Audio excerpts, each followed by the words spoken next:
This camping trip turned into a genuine horror movie when I was visited in the dead of night by a group of rancid people. For context, I live in NT and wanted to get away from everyone, especially my insane family. I did some research on some large open areas and found out that the largest farmland in Australia was Anna Creek Station. Apparently this land is bigger than all of Israel or something. I packed my stuff and drove the 400-kilometer trip in my 4x4 camping rig. Got out there and was feeling good, set up my gear, and was ready for my first meal. It was about 9 p.m. when I got tired, decided to go to bed. I sleep in the back of my rig as it's an SUV 100 series Land Cruiser and I feel much more comfortable here than if I was in a tent.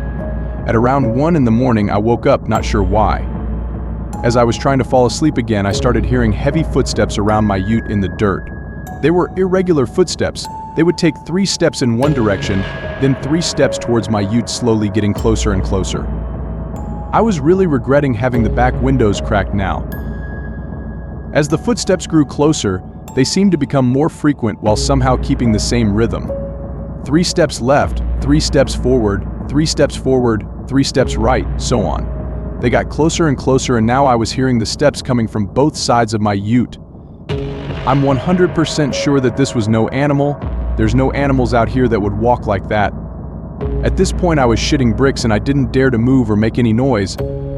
Whoever was out there would know for sure there was someone in the vehicle who would leave a car out in the middle of nowhere 3 hours drive away from anything.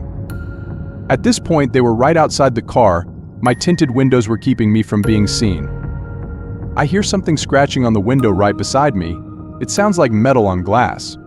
I could barely see out my window, but if there was something there, I would have definitely seen a silhouette at least.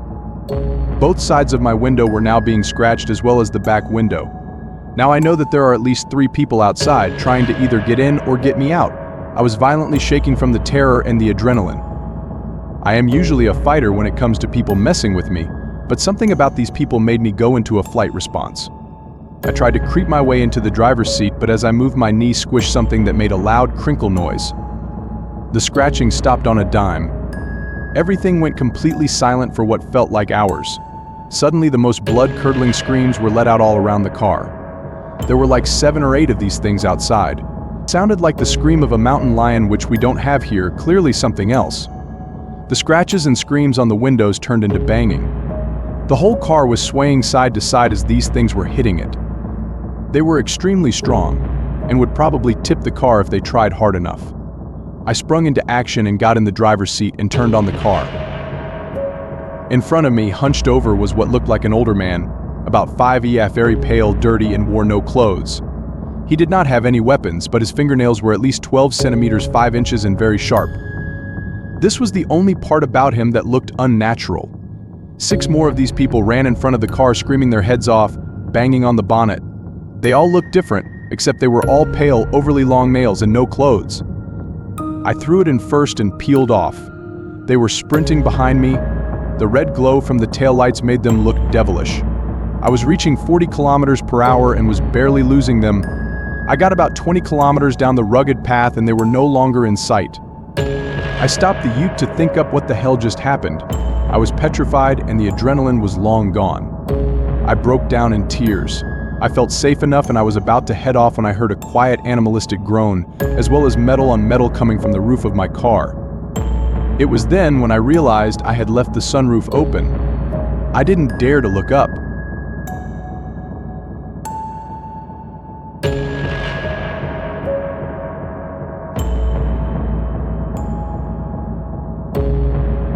I love to camp, but after my most recent trip, I don't think it will ever be the same. I set up my tent on nice flat ground and collected some wood for a fire. The night came with all its nightly sounds, and I relaxed at the hooting owls and chirping crickets. Even better was the fact that no one else was around. Help. It was subtle. I almost missed it. The voice came from deep within the woods, and for a moment I didn't believe what I was hearing. It sounded female, but oddly enough, I just couldn't tell. Please help, it continued. I shined my flashlight between the bushes and walked around. To be completely honest, even as a grown man, I was paralyzed with fear. So I did the responsible thing and called the local police. That's when things went from odd to very, very weird. The police told me to ignore it. I explained to them that someone could be injured and probably needed medical attention, but they assured me otherwise. When I kept pushing and asked why, they told me, "Sir, if you ever hear that voice again, ignore it. Do not respond and do not approach." Well, I did hear it again, but I didn't ignore it. It was almost midnight when I heard the voice a second time. I awoke to someone whispering help, and it sounded like she was just outside my tent. I went out to check and no one was there, but the voice continued from a distance, "Help, please." Again, I grabbed my flashlight and looked around the area I was camping. I was too afraid to follow the voice into the woods, especially since the authorities themselves avoided it. But I struggled morally, trying to decide whether I should go and help this person or listen to the police, who were concerned for my safety. But then I heard another, different voice. This other voice, which also seemed to be coming from the woods, was an octave lower. Unlike the first one, which cried for help, this one was loud and demanding.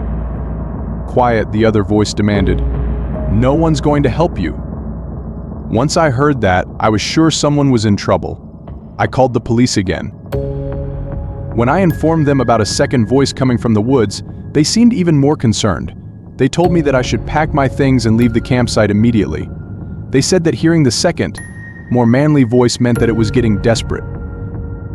They also said that the two voices were coming from the same person. That part was bizarre and confused me, to say the least.